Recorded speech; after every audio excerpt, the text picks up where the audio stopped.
अस्सलाम वालेकुम। Personal finance opinions YouTube channel में एक और वीडियो में आपको खुशामदीद। इस चैनल के ऊपर स्टॉक मार्केट में इन्वेस्टमेंट के हवाले से जब भी हम वीडियोस बनाते हैं तो हमारे बहुत सारे सब्सक्राइबर्स का ये सवाल होता है कि स्टॉक मार्केट के अंदर इन्वेस्टमेंट जो रियल स्टेट मार्केट में इन्वेस्टमेंट है उसके मुकाबले में किस हद तक फ़ायदेमंद हो सकती है, इन दोनों का आपस में क्या कंपैरिजन है और कौन से ऐसे पोटेंशियल फ़वाइद या नुकसानात हैं जो कि स्टॉक मार्केट इन्वेस्टमेंट या फिर रियल स्टेट यानी कि प्रॉपर्टी इन्वेस्टमेंट के साथ लिंक्ड है। तो आई थॉट कि इस टॉपिक के ऊपर एक वीडियो बनाई जाए जिसमें हम इन दोनों जो स्टॉक मार्केट और रियल स्टेट मार्केट है इसमें इन्वेस्टमेंट को कंपैरिजन किया जाए और स्टॉक मार्केट में इन्वेस्टमेंट किस लिहाज से आपके लिए ज़्यादा सूदमंद साबित हो सकती है, ज़्यादा बेहतर साबित हो सकती है, उसके हवाले से जो भी इम्पोर्टेंट पॉइंट्स हैं उनको आपके सामने रखा जाए। सबसे पहले हम जिस चीज़ पे बात करेंगे वो एंट्री रिक्वायरमेंट है। यानी कि आप अगर स्टॉक मार्केट में इन्वेस्ट करना चाहते हैं या फिर आप रियल स्टेट मार्केट में इन्वेस्टमेंट करना चाहते हैं तो दोनों की जो एंट्री रिक्वायरमेंट्स हैं उसमें कितना फ़र्क है। स्टॉक मार्केट के अंदर अगर आप इन्वेस्ट करना चाहते हैं तो अगर आपके पास बहुत थोड़ा सा सरमाया है यानी कि आपके पास चंद हज़ार रुपए भी हैं तो भी आप एंट्री ले सकते हैं। आप किसी भी ब्रोकरेज हाउस में अपना अकाउंट खोल सकते हैं और आपके पास अगर एक बैंक अकाउंट है आप उसको उसके साथ लिंक करते हैं और उसके बाद आप स्टॉक मार्केट के अंदर स्टॉक्स को ख़रीद सकते हैं। स्टॉक मार्केट के अंदर आपको पेनी स्टॉक्स भी मिलते हैं जिनकी कीमत चंद पैसे या चंद रुपए होती है। इसी तरह आपको हज़ारों रुपए के और बहुत महंगे शेयर्स भी मिल सकते हैं। तो depending on your requirement, depending on your budget आप उसमें से अपनी मर्ज़ी के शेयर्स को ख़रीद सकते हैं और स्टॉक मार्केट में आप एज एन इन्वेस्टर काम कर सकते हैं। इसके मुकाबले में अगर हम प्रॉपर्टी मार्केट की बात करें, अगर आप प्लॉट ख़रीदना चाहते हैं, अगर आप घर ख़रीदना चाहते हैं, फ्लैट ख़रीदना चाहते हैं या दुकान ख़रीदना चाहते हैं, किसी किस्म की इवन के फाइल्स के अंदर आप ट्रेडिंग या इन्वेस्टमेंट करना चाहते हैं, तो इन तमाम केसेस के अंदर आप इस मौजूदा दौर में अगर हम बात करें तो हज़ारों की भी बात नहीं बल्कि लाखों और करोड़ों मालियत आपको दरकार होती है। तो ये एक बड़ा डिफरेंस है स्टॉक मार्केट के अंदर इन्वेस्टमेंट और रियल एस्टेट मार्केट के अंदर इन्वेस्टमेंट की एंट्री के हवाले से। और इसको मद्देनज़र रखते हुए आप अपने बजट को देख सकते हैं कि आपका बजट क्या आपको अलाउ करता है कि आप प्रॉपर्टी मार्केट में एंटर हो सकते हैं या फिर आपका बजट कम है तो आप स्टॉक मार्केट में आसानी से एंटर हो सकते हैं। उसके बाद जो दूसरा इंपॉर्टेंट कंपैरिजन फैक्टर है वो वैरायटी ऑफ इन्वेस्टिंग ऑप्शंस है। इस हवाले से अगर हम बात करें तो प्रॉपर्टी मार्केट में आपको निस्बतन ज़्यादा ऑप्शंस मिल रहे होते हैं। आप रेजिडेंशियल घर ले सकते हैं, ग्राउंडेड घर जिसको बोलते हैं। इसी तरह आप अपार्टमेंट्स या फ्लैट्स ले सकते हैं और अगर आप ग्राउंड सिर्फ लेवल्ड प्लॉट्स पोजेशन या नॉन पोजेशन प्लॉट्स लेना चाहते हैं तो वो ख़रीद सकते हैं। और इसी तरह जो डिफरेंट नई सोसाइटीज़ होती हैं वो फाइल्स अपनी बेच रही होती हैं तो आप फाइल्स के अंदर भी ट्रेड कर सकते हैं। और इसी तरह कमर्शियल में अगर हम बात करें तो आप शॉप्स को ले सकते हैं। इसी तरह मुख्तलिफ़ किस्म के जो कमर्शियल हब्स बनाए जाते हैं उसके अंदर भी डिफरेंट किस्म के ऑप्शंस आपको दिए जाते हैं जो आप अवेल कर सकते हैं in terms of the commercial investments. तो प्रॉपर्टी मार्केट में अगर हम वैरायटी देखें इन्वेस्टमेंट ऑप्शंस की या जो आपके पास जो जो अपॉर्चुनिटीज़ हैं तो वो निस्बतन ज़्यादा होते हैं। इसके मुकाबले में अगर हम स्टॉक मार्केट में बात करें तो वहाँ पर आपको जो वैरायटी मिलती है वो इस सेंस में मिलती है कि आप किस किस्म के स्टॉक्स के अंदर या किस सेक्टर के अंदर इन्वेस्ट करना चाहते हैं। फॉर एग्जांपल अगर आप डिविडेंड बेस्ड इन्वेस्टमेंट करना चाहते हैं जहाँ पे आपको रेगुलर एक पे आउट मिल रहा हो तो वो आप वैल्यू स्टॉक्स के अंदर इन्वेस्ट कर सकते हैं। और इसी तरह अगर आप कैपिटल गेन चाहते हैं और आप चाहते हैं कि ऐसी कंपनीज़ के अंदर इन्वेस्ट करें जो अभी ग्रोथ की तरफ जा रही हैं, अभी मैच्योर नहीं हुई हैं, तो आप ग्रोथ स्टॉक्स के अंदर इन्वेस्ट कर सकते हैं और वहाँ से फिर आप पोटेंशियली कैपिटल गेन हासिल कर सकते हैं। और इसी तरह अगर आप अपने आप को डाइवर्सिफ़ाई करना चाहते हैं तो आपके पास ऑप्शंस होते हैं कि आप मुख्तलिफ़ सेक्टर्स की जो कंपनीज़ होती हैं उनके शेयर्स को ख़रीद सकते हैं। For example Pakistan stock market की अगर हम बात करें तो वहाँ पर आपको बहुत सारे सेक्टर्स मिलते हैं जैसे एनर्जी या पावर सेक्टर है, oil and gas exploration sector है, इसी तरह वहाँ पर सीमेंट सेक्टर है, बैंकिंग सेक्टर है, टेक्सटाइल सेक्टर है, वहाँ पर आपको टेक्नोलॉजी सेक्टर मिलता है और नेम इट अ फ्यू। आप वहाँ पर देख सकते हैं स्टॉक मार्केट की वेबसाइट के ऊपर भी कि पाकिस्तान स्टॉक मार्केट में आपको बहुत सारे सेक्टर्स के अंदर मुख्तलिफ कंपनीज़ के अंदर इन्वेस्टमेंट की अपॉर्चुनिटी मिल रही होती है। और depending on your requirement, depending on your budget, depending on your preferences and depending on your research आप उनमें से अपने शेयर्स को सेलेक्ट कर सकते हैं।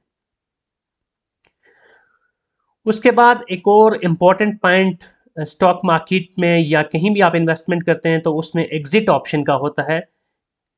कि अगर आप एग्ज़िट करना चाहते हैं तो वो आप कितना आसानी से कर सकते हैं। अगर आप स्टॉक मार्केट में इन्वेस्टमेंट करते हैं तो ये हाईली लिक्विड इन्वेस्टमेंट कहलाती है, यानी कि आप इसको किसी भी वक्त लिक्विडेट कर सकते हैं। आपकी मर्ज़ी है कि आप शेयर को कभी भी बेच सकते हैं और आपके शेयर्स आसानी से बिक भी जाते हैं।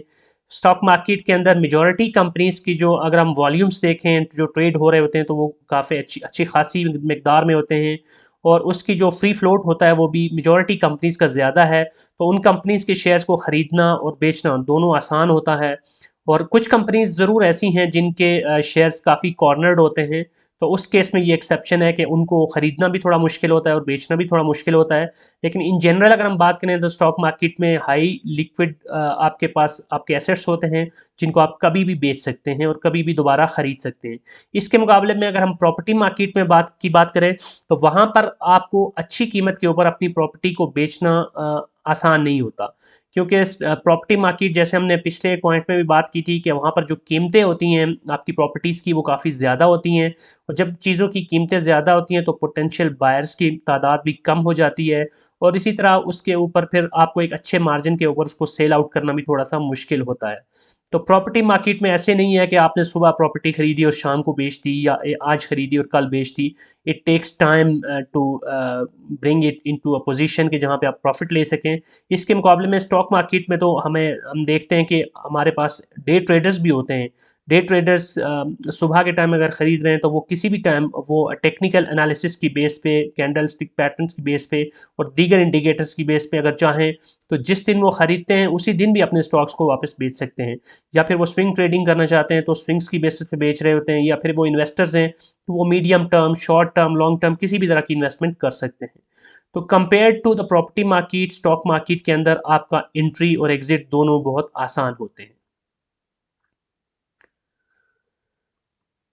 इसमें एक और इम्पॉर्टेंट चीज़ जो कि यहाँ मैं डिस्कस करूँगा एग्ज़िट ऑप्शन के हवाले से, कि प्रॉपर्टी मार्केट के अंदर ये भी पॉसिबल नहीं है कि आप प्रॉपर्टी को पीसेस के अंदर बेच सकें। आपने एक घर लिया तो आप पूरे घर को ही बेचेंगे, लेकिन स्टॉक मार्केट में जो आपकी इन्वेस्टमेंट होती है, आपके जो शेयर्स होते हैं, आप उनको पार्शली भी सेल कर सकते हैं। फॉर एग्ज़ाम्पल आपने किसी कंपनी के 10,000 शेयर्स ले लिए हैं और आपको नज़र आ रहा है कि इस वक्त एक अपॉर्चुनिटी है कि आप थोड़ा सा उसमें से प्रॉफिट टेकिंग करना चाहते हैं, तो आप उसमें से कुछ शेयर्स को बेच सकते हैं और फिर आप अगर कुछ शेयर्स बेच देते हैं तो कल कल आपको दोबारा एक अपॉर्चुनिटी नज़र आती है बाय बैक करने की, यानी कि आप दोबारा उसके अंदर एंट्री लेना चाहते हैं या मजीद उसकी एक्यूमुलेशन करना चाहते हैं, तो ये ऑप्शन भी है कि आप दोबारा उसके शेयर्स को ख़रीद भी सकते हैं।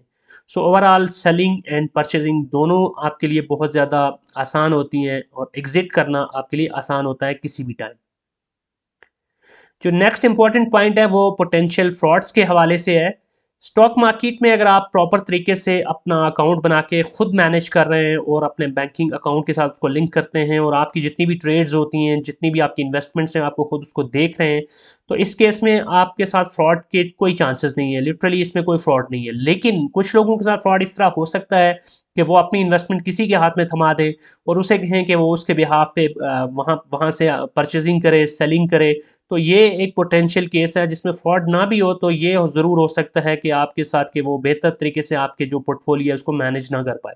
लेकिन इसके बरक्स अगर हम रियल एस्टेट की बात करें तो वहाँ पर हम पाकिस्तान की अगर रियल एस्टेट मार्केट की ख़ास तौर पे बात करें तो हम हिस्टोरिकली भी देखें तो बड़े-बड़े स्कैम्स सामने आए हैं। बड़ी-बड़ी हमारे पास सोसाइटीज़ होती हैं जो इलीगल होती हैं, जिनके पास एनओसीज़ नहीं होती या जिनके पास जो ज़मीन इतनी होती नहीं जितनी उन्होंने फाइल्स बेच दी होती हैं। इसी तरह फिर वो उसके बाद जब वो प्लॉट्स दे चुके होते हैं तो उनके फिर डॉक्यूमेंटेशन के हवाले से सोसाइटी से हट के भी अगर बात की जाए इन जनरल पाकिस्तान के अंदर, तो वो जो हमारा पटवारी सिस्टम है old still decades old system है, उसके अंदर भी ज़मीनों की ख़रीदो फ़रोख्त के अंदर बहुत सारे फ्रॉड्स होते हैं। एक एक प्लॉट जो है ना वो कई कई लोगों के नाम पे होता है। इसी तरह उसकी कुछ फेक डॉक्यूमेंटेशन होती है, डॉक्यूमेंटेशन को फिर वेरीफाई करवाना, ये बहुत सारे ऐसी चीज़ें होती हैं जो कि एक आम आदमी के लिए काफ़ी मुश्किल होती हैं और अगर किसी का फर्स्ट टाइम एक्सपीरियंस है तो उसके लिए तो और ज़्यादा मुश्किल होती है। तो इस तरह आपको पोटेंशियली ज़्यादा फ्रॉड्स देखने को मिलते हैं रियल एस्टेट मार्केट के अंदर। इसके बरक्स स्टॉक मार्केट में एटलीस्ट आप इस तरह की सिचुएशन में नहीं होते, क्योंकि आपको पता है कि आपने जो ही अपना शेयर ख़रीदे हैं तो वो आपके सीडीसी अकाउंट में होंगे जो कि आप एक एक अथॉरिटी है जिसको मेंटेन कर रही है, फिर आपका जो ब्रोकरेज हाउस के साथ जो जो भी आपकी ट्रेड्स हो रही हैं वो सारी की सारी आप अपनी डिजिटल स्क्रीन पे देख रहे हैं। आपके पास एक पूरा रिकॉर्ड मौजूद है, मंथली बेसिस पे आपको रिपोर्ट्स आ रही हैं, और जो भी आप पैसा जब तक आप कोई चीज़ खरीदते नहीं हैं आपका पैसा डिडक्ट नहीं हो रहा, और जो आप फिर बेचते हैं तो वापस वो आपके अकाउंट में आ रहा होता है। डिविडेंड जो आपको मिल रहा है वो तो वो डायरेक्टली आपके अकाउंट में आ रहा है। सो ओवरऑल जो majority of the things they are online, और ओवरऑल देखा जाए तो स्टॉक मार्केट में जो इन्वेस्टमेंट्स हैं या उसमें जो ट्रेडिंग आप कर रहे होते हैं वो बहुत ज़्यादा स्ट्रीमलाइंड है, प्रोफेशनल तरीके से हो रही होती है, और वो सारा आपकी फिंगरप्रिंट्स के नीचे होता है, और आप अपने कंप्यूटर की स्क्रीन के ऊपर या आप अपने मोबाइल के अंदर एप्लीकेशन के अंदर सारी जितनी भी उसकी ट्रांजैक्शंस हैं या उससे रिलेटेड जो भी एक्टिविटीज़ हैं वो कर रहे होते हैं। उसके बाद जो नेक्स्ट इंपॉर्टेंट पॉइंट है वो कैपिटल गेन के हवाले से है। तो कैपिटल गेन के हवाले से मैं इक्वली वे करूंगा दोनों को। अगर आप बेहतरीन वक्त के ऊपर बेहतरीन चीज़ को एक बेहतरीन कीमत के ऊपर ख़रीदते हैं, खा वो एक प्लॉट है, खा वो एक दुकान है, खा वो घर है, या फिर कोई शेयर है स्टॉक मार्केट के अंदर, और उसको आप एक राइट टाइम तक होल्ड करते हैं, और आप प्रॉपर्टी मार्केट है या स्टॉक मार्केट है कोई भी, उसके इन्स एंड आउट से वाकिफ़ हैं, आपको पता है कि कब मैंने एग्ज़िट होना है, और मुल्क की हालात के हवाले से वो इकोनॉमिक सिचुएशन, पॉलिटिकल सिचुएशन, इन सारी चीज़ों का इम्पैक्ट आपको मार्केट सारी मार्केट्स पे हो रहा होता है, प्रॉपर्टी मार्केट पे भी हो रहा है, शेयर मार्केट पे भी हो रहा होता है। तो अगर इनके बारे में आप बेहतर तौर पे एनालिसिस करते हैं, बेहतर तौर पे अंडरस्टैंडिंग रखते हैं, तो दोनों जगहों पे पोटेंशियली आप अच्छा खासा प्रॉफिट कमा सकते हैं। And on the worst case scenario दोनों जगहों पे आप पोटेंशियली लॉस भी आपको लॉस भी हो सकता है, अगर आप बेहतर चीज़ को बेहतर वक्त पे लेने के बजाय गलत चीज़ को गलत वक्त के ऊपर गलत कीमत पे ले लेते हैं। फॉर एग्जांपल एक कोई शेयर है जो आपने एक ऐसी कीमत के ऊपर ले लिया जो कि पीक प्राइस थी, और उसके बाद अगर वो नीचे आ जाती है, और आपकी कोई स्ट्रेटजी भी नहीं है, एग्जिट स्ट्रेटजी भी आपने नहीं रखी हुई थी कोई, जैसे ट्रेडर्स हजरात रख रहे होते हैं कि उन्होंने एक स्टॉप लॉस लगाया होता है, या इस तरह की कोई और भी अगर आपकी हिकमत अमली नहीं है, तो फिर आप पोटेंशली उसके अंदर लॉस में जा सकते हैं, या एक लंबा टाइम आपको फिर वेट करना पड़ेगा उस स्विंग को दोबारा वहाँ पे आने में। इसी तरह प्रॉपर्टी के अंदर अगर आप किसी जगह पे एक आर्टिफिशियल बैलून जो उन्होंने बनाया होता है और उसको इन्फ्लेट किया होता है मार्केट के अंदर फेक तरीके के साथ, आर्टिफिशियली, इनऑर्गेनिकली। फॉर एग्जांपल कुछ सोसाइटीज़ होती हैं जिसमें प्राइसेस को एकदम बहुत ज़्यादा ऊपर लेके चले जाते हैं, तो उस टाइम पे अगर आप ले लेते हैं, उसके बाद जब वो बैलून बर्स्ट होता है, वो बबल बर्स्ट होता है, तो उस बबल बर्स्ट की बाद जो है एक्चुअल में वो जो रियल उसकी जो वर्थ होती है उस वहाँ उस सोसाइटी के अंदर प्लॉट्स की, जब वहाँ पे आती है तो फिर आपको लॉस होता है अगर आपने उनको इन्वेस्टमेंट के लिए या आपने शॉर्ट टर्म के लिए लिया होता है। इसी तरह ये भी इंपॉर्टेंट है कि लेट सपोज पाकिस्तान के अंदर इन्फ्लेशन रेट की अगर हम बात करें, ऑन एवरेज देखा जाए तो 10% के राउंड अबाउट होता है ईयरली इन्फ्लेशन रेट। इस वक्त तो ज़्यादा है एज ऑफ नाउ, इस साल के हिसाब से अगर हम बात करें, लेकिन इन जनरल 10% के हिसाब से भी हम देखें तो आप अगर 10% प्रॉफिट भी कमा रहे हैं एक साल के अंदर, तो आप सिर्फ इन्फ्लेशन को बीट कर रहे हैं, आप किसी किस्म का कोई प्रॉफिट नहीं कमा रहे। इस लिहाज से ये इंपॉर्टेंट है देखना कि प्रॉपर्टी के अंदर या स्टॉक्स के अंदर कहीं भी अगर आप प्रॉफिट ले रहे हैं, तो प्रॉफिट आप उसको काउंट करेंगे जो आप इन्फ्लेशन को बीट करने के बाद उस ऑन टॉप ऑफ दैट जो आप प्रॉफिट ले रहे हैं। फॉर एग्जांपल अगर इन्फ्लेशन रेट 10% है और आपने एक प्लॉट लिया जो 10 साल के बाद अगर आपने उसमें 100% भी गेन कर लिया, तो वो तो आपने सिर्फ उसके इन्फ्लेशन को ही बीट करने में कामयाब हुए, आपने उसमें से इन एक्चुअल में कोई प्रॉफिट नहीं कमाया, बल्कि आपने इतने साल उसको होल्ड किया है, तो in that case we can say कि आपको कुछ लॉस ही हुआ है। इसी तरह शेयर मार्केट के अंदर भी अगर आप ईयरली आपको 10% प्रॉफिट भी मिल रहा है, तो I will not consider that a profit keeping in mind the inflation rate at 10%। तो इन्फ्लेशन रेट से अगर ज़्यादा आप प्रॉफिट कमाते हैं तभी वो एक्चुअल प्रॉफिट आपका कहलाएगा। उसके बाद नेक्स्ट जो इम्पोर्टेंट पॉइंट है प्रॉपर्टी मार्केट और स्टॉक मार्केट के कंपैरिजन में, वो है मेंटेनेंस कॉस्ट एंड हैसल। तो अगर आप कोई घर लेते हैं, रिहायशी घर लेते हैं, उसको रेंट पे चढ़ाते हैं, या फ्लैट लेते हैं, या कोई भी आप इस तरह की इन्वेस्टमेंट करते हैं प्रॉपर्टी में, जो रेडीमेड हाउसेस वगैरह में, तो वहाँ पर आपको एक स्पेसिफिक मेंटेनेंस कॉस्ट भी बर्दाश्त करनी पड़ती है, और साथ में एक साइड हैसल भी होती है, क्योंकि घर अगर रेंट पे चढ़ाते हैं तो उसके अंदर वियर एंड टियर भी होता है, उसके अंदर आपको कुछ टाइम के बाद बहुत सारी चीज़ों को मेंटेन करने की, बहुत सारी चीज़ों को बेहतर करने की ज़रूरत होती है। फॉर एग्जांपल आपको घर को रीपेंट करवाना पड़ता है कुछ अरसे के बाद। इसी तरह घर के अंदर जो डिफरेंट किस्म की आपकी चीज़ें हैं, फॉर एग्जांपल वहाँ पर जो इलेक्ट्रिक सिस्टम लगाया हुआ है, आपने जो वायरिंग्स की हुई है उसके अंदर इश्यूज आ सकते हैं, उस घर के अंदर बाकी जो आपने वुड वर्क किया हुआ है उसको आपको मेंटेन करने की ज़रूरत पड़ सकती है। बाकी घर के अंदर और बहुत सारी ऐसी चीज़ें होती हैं जो कि टाइम के साथ साथ मेंटेनेंस डिमांड कर रही होती हैं। सो ओवरऑल अगर आप इस तरह की कोई भी रेजिडेंशियल घर लेते हैं या फ्लैट वगैरह लेते हैं और रेंट पे उसको देते हैं, तो जहाँ पे आपको उसकी रेंटल इनकम आ रही है उसके साथ साथ आपको कुछ एडेड कॉस्ट भी उसकी बियर करनी पड़ रही है, तो साथ साथ एडेड हैसल्स भी होती हैं क्योंकि इन चीज़ों को मेंटेन करना, इन चीज़ों को लुक आफ्टर करना, ये सारी चीज़ें भी आपकी ज़िम्मेदारी होती है। इसके बरक्स अगर आप स्टॉक मार्केट में इन्वेस्टमेंट करते हैं तो आपकी जो एसेट्स होते हैं ये वर्चुअल एसेट्स होते हैं, यानी कि ये आप फिजिकली आपको ज़रूरत नहीं होती कि इनको मेंटेन करना है, इनकी कोई वियर एंड टियर नहीं है। आपने इन एसेट्स को यानी कि इन शेयर्स को ले लिया, उसके बाद ये आपका जो भी ब्रोकरेज अकाउंट है उसके अंदर है, और वहाँ पर आपको सिर्फ you just need to keep an eye depending on your requirement कि आपने कब उनको सेल करना है। अगर आपने उनमें से कुछ एग्जिट करना है या मज़ीद कुछ एक्यूमुलेशंस वगैरह करनी है, तो सिर्फ उनको आपने अपनी स्क्रीन के ऊपर देखना होता है। Other than that as such उसमें कोई मेंटेनेंस आपको दरकार नहीं होती।